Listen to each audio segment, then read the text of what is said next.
Hey, Trex is going to be on a new YouTube channel. You can still watch this video on this channel if you want to. But get on that new YouTube channel. There should be a link in the description. At some point, Trex is only going to be on that channel. The Trex channel. Check it out. Trex. Trex! Trucks. Oh my god. It's Trex. God willing we remember how to do this. I mean, we're struggling against a number of differences. Like every piece of software that we use to accomplish this task has been updated or changed since the last time we attempted it, which meant that this was preceded by many minutes of finagling and fiddling. Yeah, so it might have been about a full hour of setup there. Yeah, I think about an hour of finagling to get everything finagled enough to get you what is probably an approximation of what Trucks normally is like. But here we are. Of course, we're in Europe for old time's sake. We are indeed. We're doing it classic style-y. Well, what's the delivery? That we have to say that we're delivering okay. So we're about to see if we can see a yacht. Actually, you know what? Spoiler alert! I can already see in the rearview mirror that there's totally a yacht. That's got to be new. I've never fucking seen a yacht before. Let's get in the lane. It's great to dip into Europe and see what's evolved. Yeah, I wonder what's new in. Oh god, we've got a technical issue. Oh god, now what? I can't get back in my cockpit. We're gonna drive like this the whole time. No, we're gonna stand by. Hang on, everybody. Hey, there we go. Hey. There, no problem at all. An hour of finagling plus an additional second or two of finagling to get everything nice and finagled. Welcome to Trucks Season 3. This has been such a strong start. Well, yes, and there are going to be some differences in Trucks Season 3. Exactly how many differences will depend on Josh's editing process here, but the major one is that I'm no longer in the cab. I'm currently in bed in Oregon, where I will remain for some time because I have a nasty broken ankle.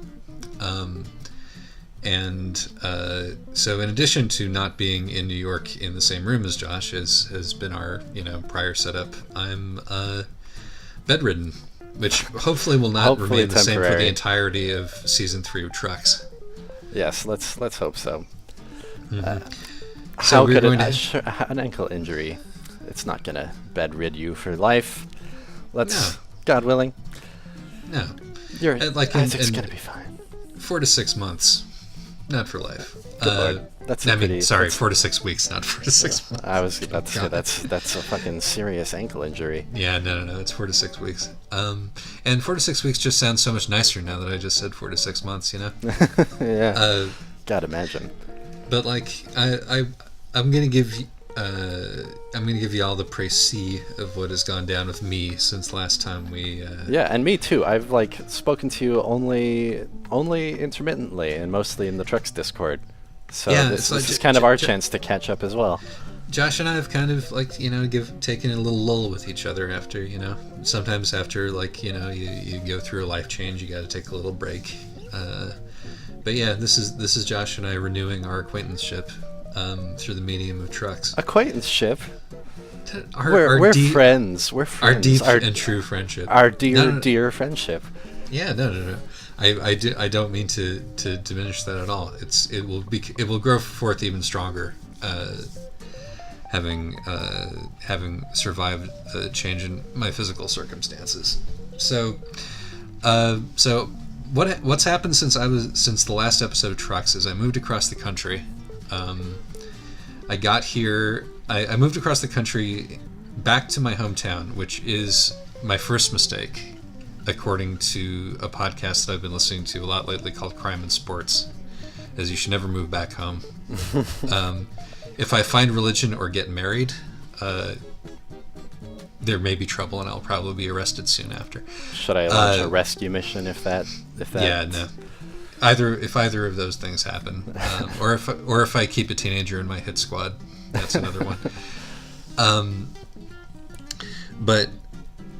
So I moved across the country back home for a number of reasons, but in the immediate term, because I own half of a house here. I own a half share in a house in Portland, Oregon, and we bought it 10 years ago. And the idea originally was to sell it in 5 years, and now there is, but we didn't do that.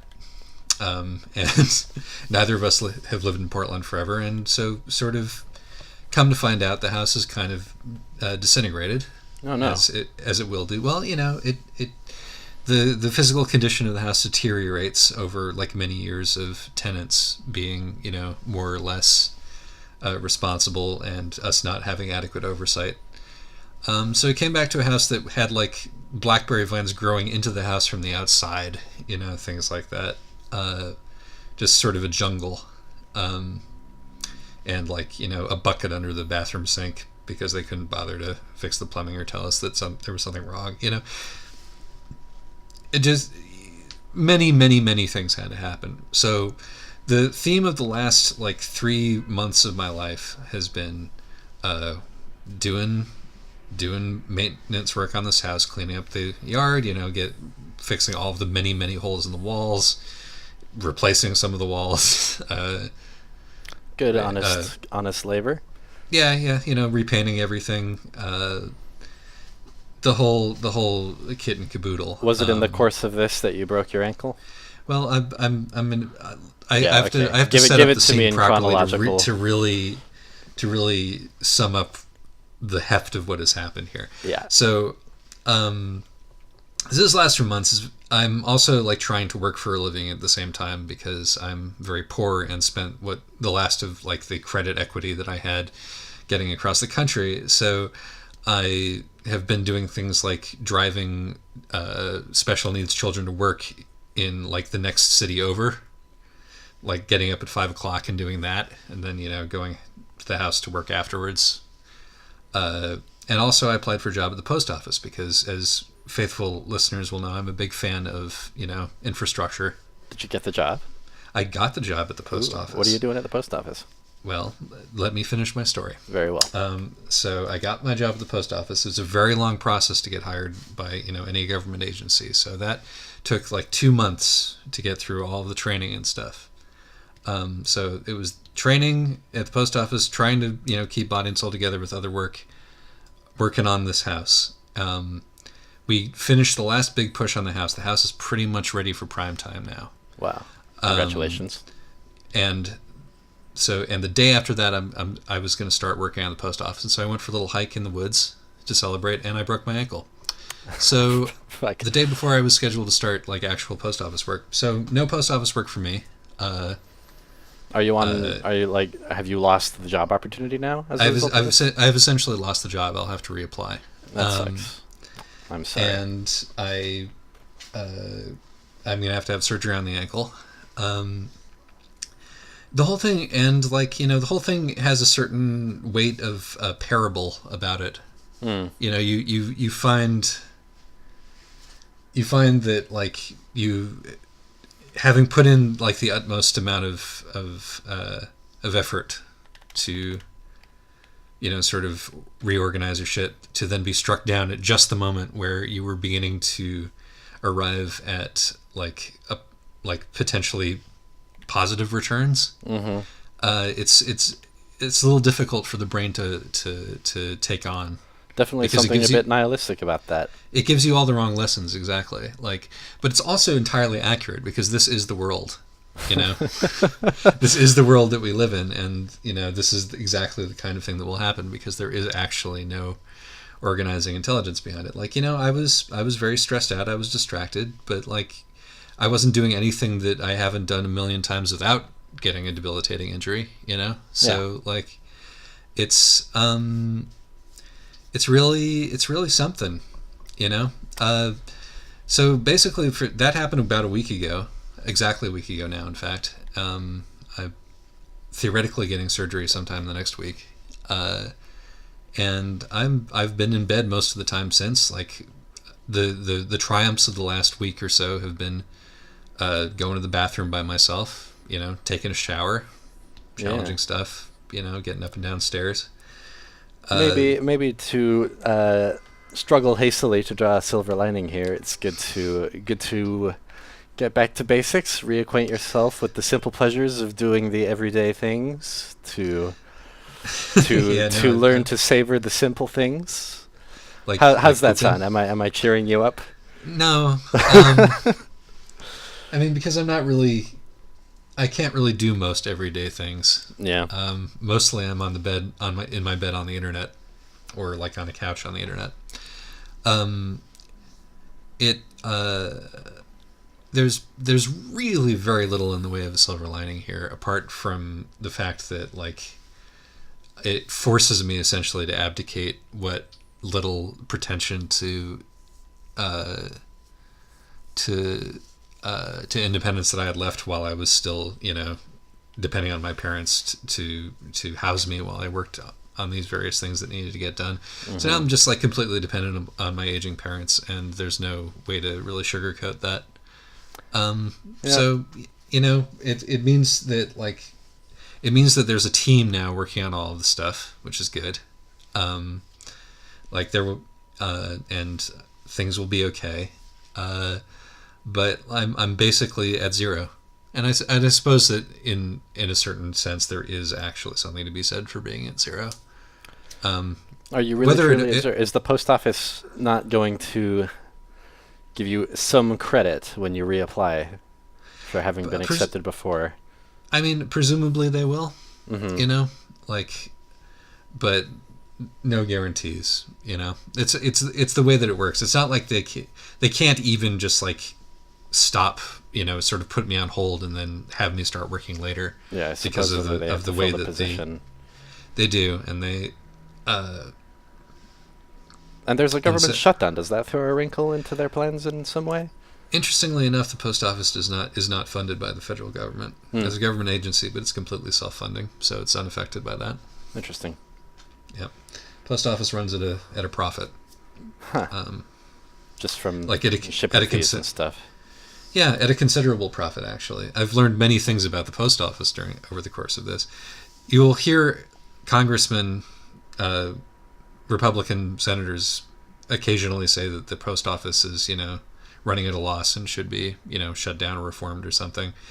That is true on paper because Congress themselves also passed legislation requiring the post office to pay for their pensions for their employees 45 years in advance. Oh, okay. So if the post office... How generous. Yes, in a clear effort to make the post office look like it wasn't actually a workable, thing. And actually, except in times of economic downturn, the post office actually managed to do that as well. So the PO is actually pretty healthy, but one of the ways that it stays healthy is that it works its employees mercilessly. Mm-hmm. And it was going to be a challenge starting that job. What was the job? Mailman. I was going to be a straight mail up carrier. mailman. Wow, straight up mailman. Yeah. And like that's the kind of job that you can have for it's set up so that you can work that job for 30 years and retire. You know. Yeah. There was a universe, and there is still a universe where I did that job forever. Where that was the rest of my life. Pretty astounding. Which is I hope we can find our way back to that timeline because that sounds like a good position for Isaac to be in. Isaac the mailman. There's something very right about it. There is a certain rightness about it. It's an interesting thing to confront. You get to like. I'm very I'm very oriented toward thinking of like my life is a series of temporary larks of one kind or another, and like this is it. This is the thing you do is an interesting concept to run across. But it would probably have been a good, as far as gigs like that go, it would probably have been a good one for me. And again, it may well be. Let's hope so. Yeah. Everybody channel their spirit energy toward Isaac getting that job again. Yes, let's do some magic, everybody. Leave us a comment and make Isaac a mailman. Like and subscribe. Put your fingers in the air for me. The yeah. So, but now I have some enforced downtime, some contemplation time.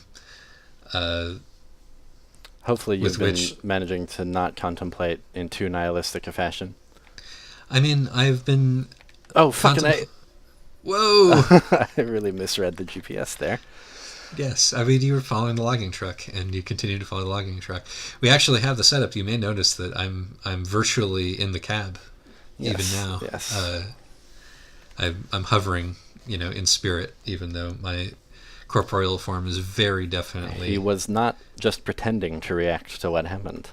Yeah, no, that was a definite, specific in the moment reaction. Watching it all in glorious 480p, 15 frames a second. It's kind of nice. It gives it like a full motion video from like a CD game from the late '90s. Yeah, it must make it all look Feel. a little bit more real in a way. Just a lossy, I think we've talked about this phenomenon before, a lossy stream of an imperfect visual makes it look like the imperfections of the visuals are a result of the stream rather than the visuals themselves. Yeah, So exactly. there's an illusion that you're watching real trekking happening, just in a shitty way. As through a glass darkly. Yeah. Yeah. No, it does add a certain amount of extra verisimilitude to it. Strangely enough. Sorry, go ahead. I was about to return to the topic of your life. Oh, fair enough. Fair enough. Yeah. So, like, I feel like there's a possibility that over the coming month, I,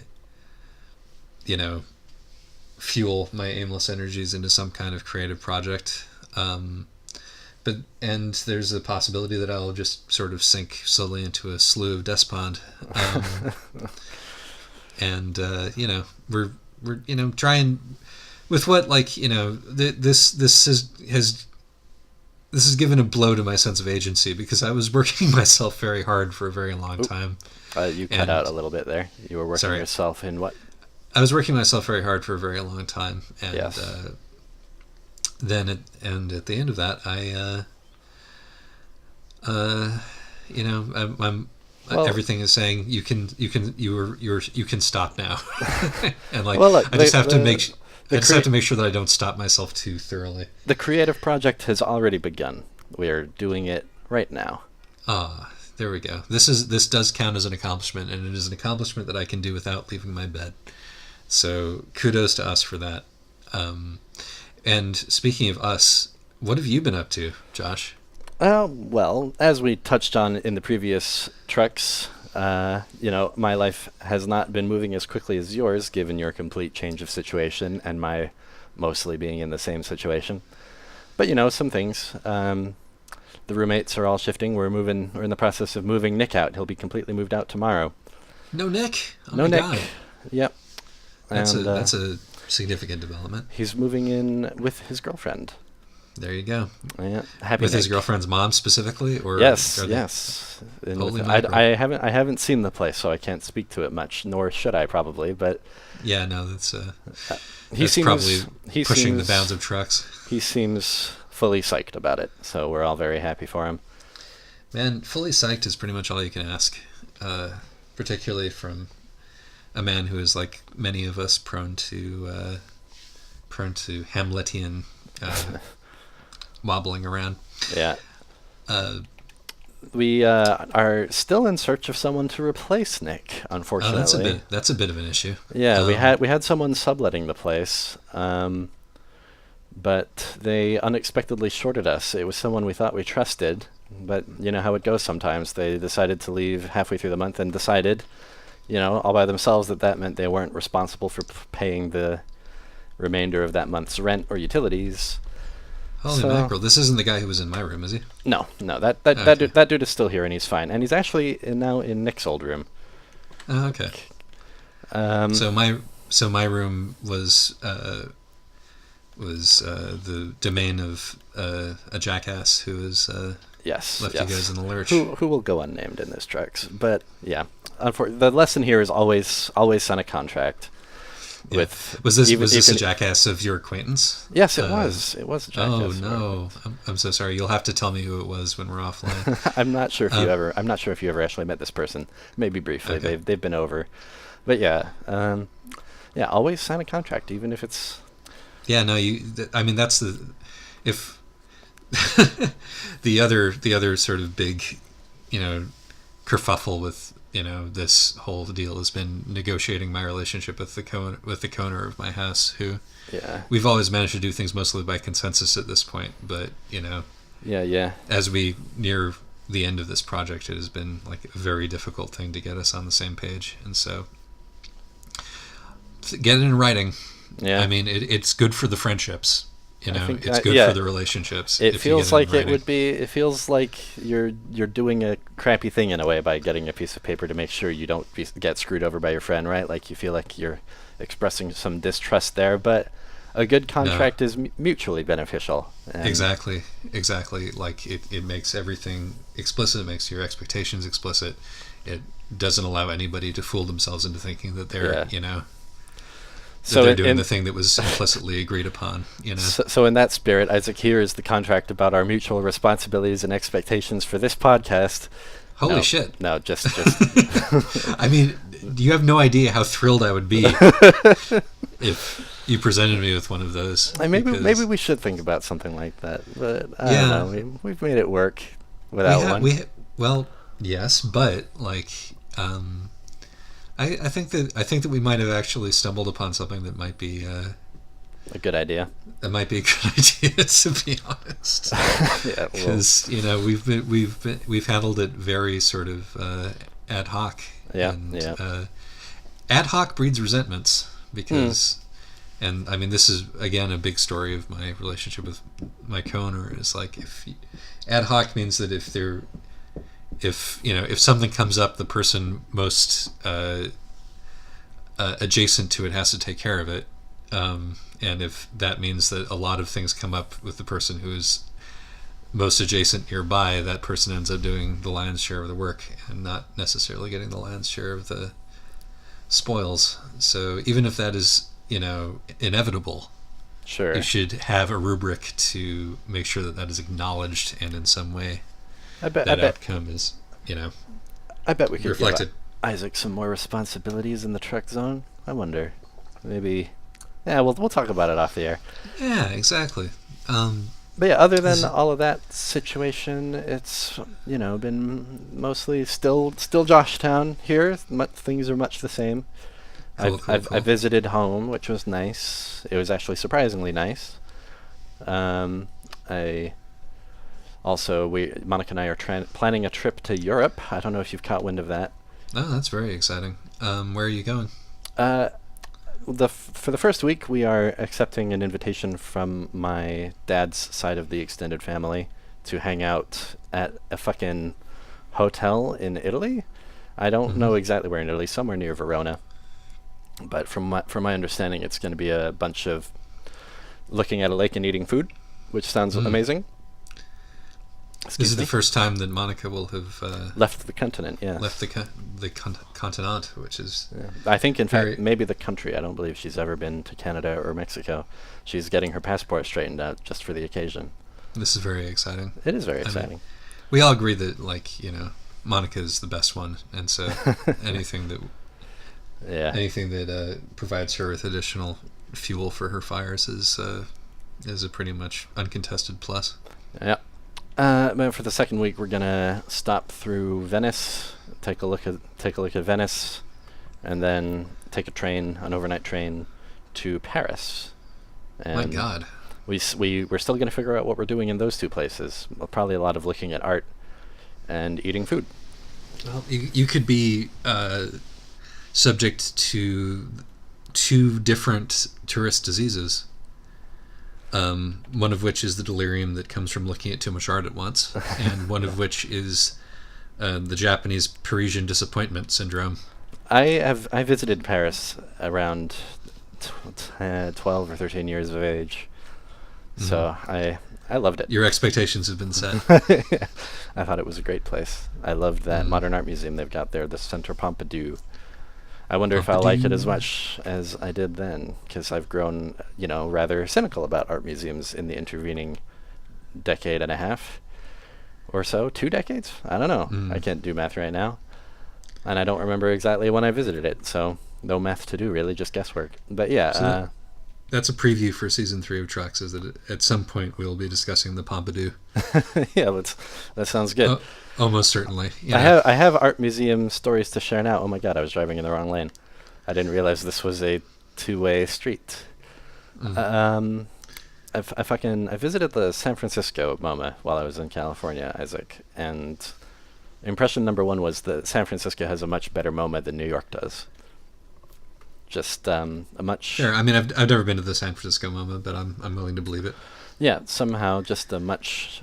I mean, New York's art world has always been New York's art world, right? Very obsessed with status. San Francisco, I think possibly as a result of that cultural difference, I got the sense has a stronger curatorial vibe. But while I was there, I fell in love with a work of art, which is, an event in the life of Josh.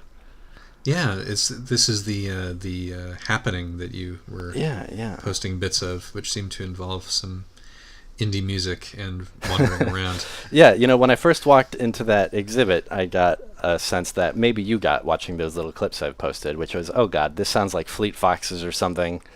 Yeah. Like, what's this doing in an art museum?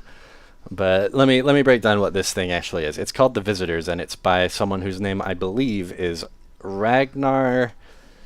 His name's on the screen. It's an Icelandic name. My best guess is that it's, without looking at it right now, is that it's Ragnar Kjartansson. Fair enough. So we are within spitting distance of Randar Kjartansson as the name of this artist. Yeah, and it turns out that this artist's thing is repetitious performances of music. Okay. He's done a thing. These are not the two that I've seen, but he's done a thing with the grand aria at the end of a Mozart opera, just performed on loop live for 12 hours, including the costumed characters standing in the background, not participating, just standing and watching. Right. So this guy's ripped off Jay-Z essentially. It's really something. Another example is literally involving indie music. He got the National to perform their song "The Sorrow," or I think it's just called "Sorrow," for 6 hours straight in front of a crowd, like cheering. The crowd cheers as the performance ends every single time, and then it repeats, and they do slightly, they the instrumentation progresses slightly over the 6 hours, right? So they're not playing it in a robotic way. Yeah. But yep. I remember hearing about that, in fact. Yeah. I think that work is called A Lot of Sorrow. So I think it's important to note there's a humorous element to this guy's work that really that keeps it from being too severe. But I think he's onto something with this repetitious music thing. We've all of us who are into music have experienced the phenomenon where you either just are moved to listen to a song on repeat for a long time, or it just plays on repeat in your head, regardless of whether you willed it to. And the character of the thing just continues to slowly change as it goes, right? And Yeah. I feel like that's a big part of what this dude is capturing. The piece I saw, The Visitors, is only an hour long, but it plays on repeat because it's a video installation. Sure. And it's 9 screens in a dark room, each showing the camera feed of a camera set up in an old mansion in upstate New York. Beautiful shots, stationary shots, really good lighting. And each of them, except for one, is showing a musician performing, their part of a piece of music in their own room of this house, but they're all, in the same house at the same time. They are synced up, these camera feeds. And each of them has their own speaker. And they're mic'd individually, is what I'm saying. So there's a very curious character to that because, you know, as you move around the room, the balance of the instruments and the singers changes, right?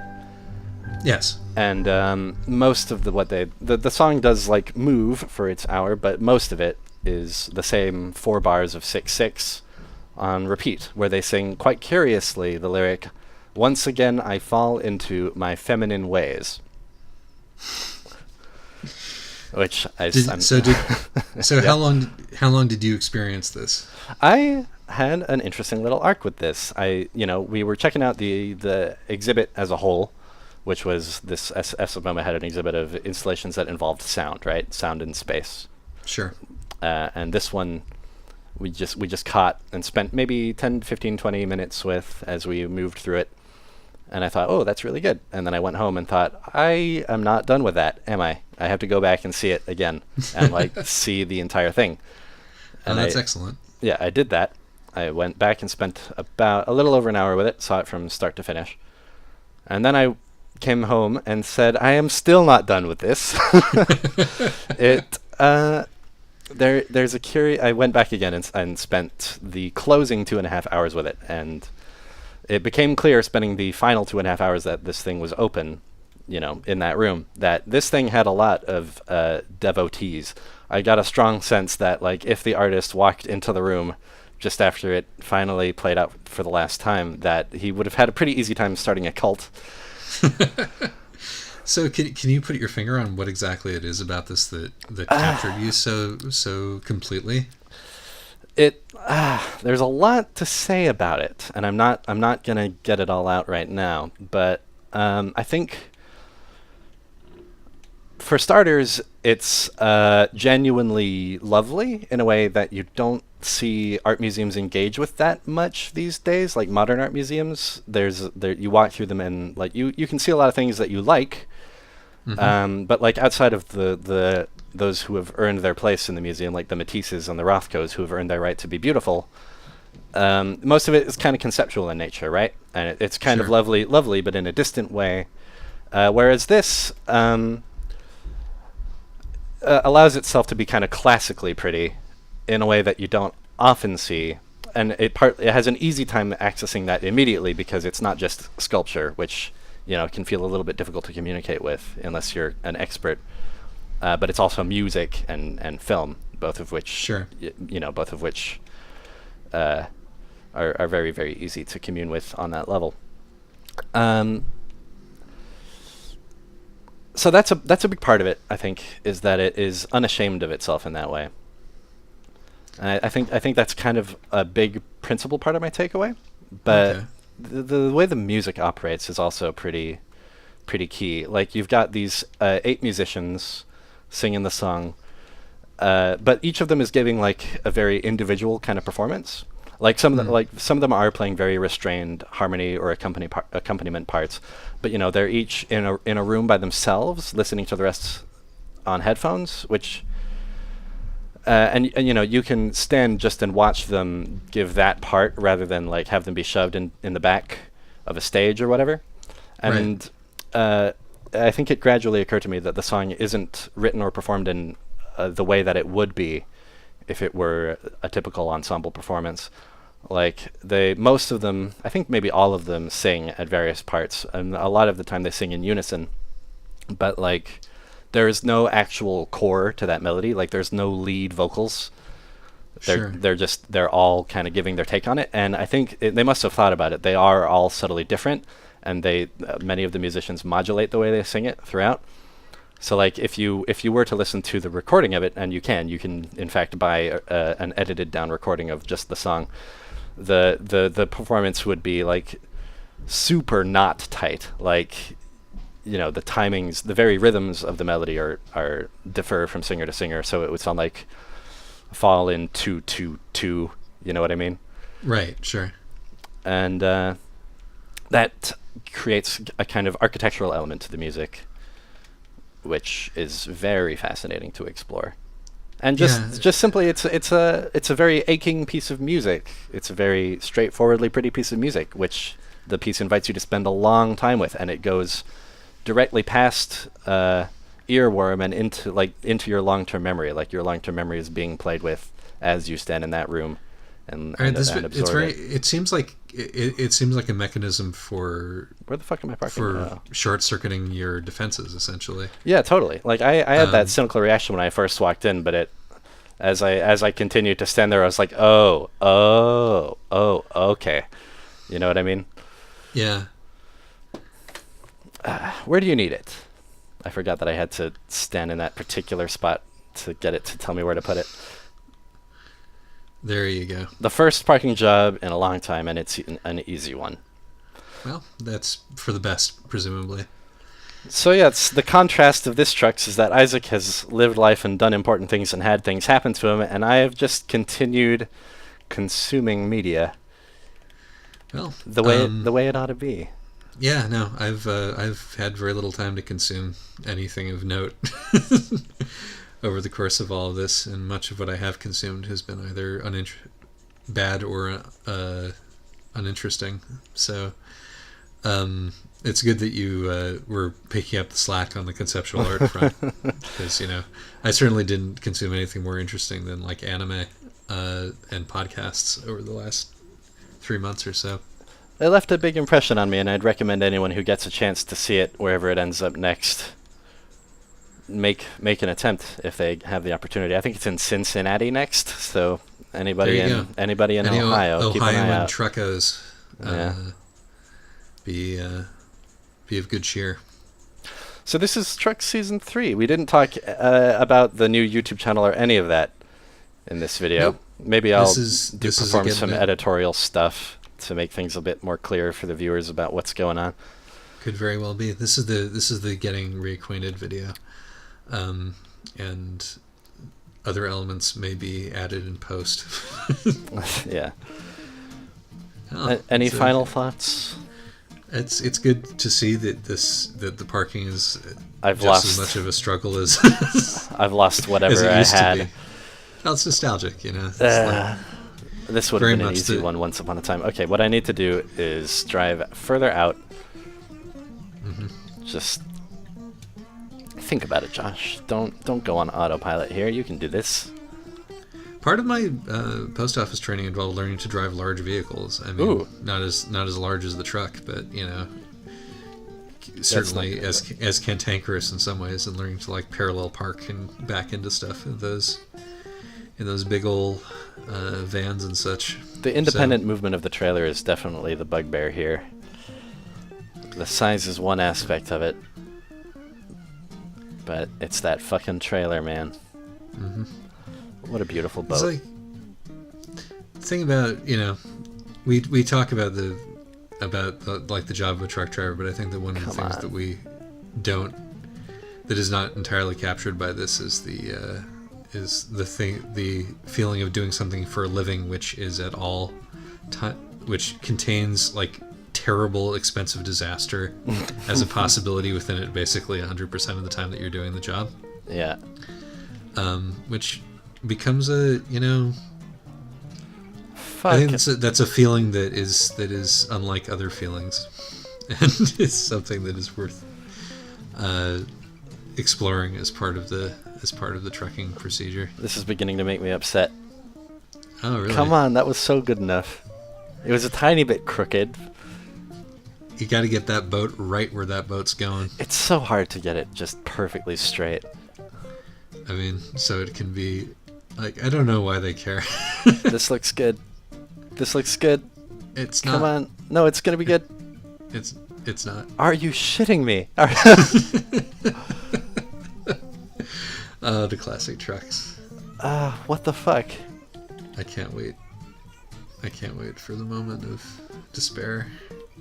When's the moment of despair if not already? Wait, was that it? Yeah. Was You had it for a half second. I saw it on. Oh, that's where they wanted it. What the fuck? What the button prompt? The button. Oh no, the button prompt isn't bound, Isaac. We're we're stuck. All right, you know what? We're gonna treat the audience to the options menu. This is now a part of the process of parking. What could it even be? What would this even be called? There's so many Why should buttons in this game. Press a button on the keyboard. Why is it unbound? It's normally enter. Okay, Yeah, no.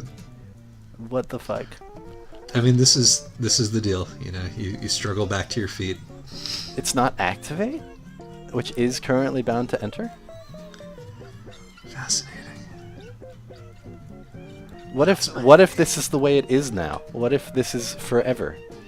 What if we can't end an episode of Trucks yeah. because of mystery key binding? Like, I feel confident that at some point we can figure this out. I can't. It's not any of these. Other than activate. You would think so, right? Oh my god. I just pressed enter and it worked. Well, that was in many ways satisfactory. It's Okay. encouraging to me that we're not, you know, this season 3 of Trucks is not professional Trucks. How This could season it 3 be? of Trucks is, The first is trucks we a- recorded in however much time. yeah. Now this is an acknowledgement of Trucks as a means of survival. Yeah, no, classic styly trucks right there. Mm-hmm. All right. I hope you enjoyed whatever things we did differently, Yes. which are all Baseline subsistence TBD. trucks. Yeah, indeed. And once this is up, we'll do in the next episode of Trucks about what that was, and we'll go from there. All And right. an endless recursion of manifold interlocking trucks. That's beautiful. All right. Goodbye, everybody. Bye bye.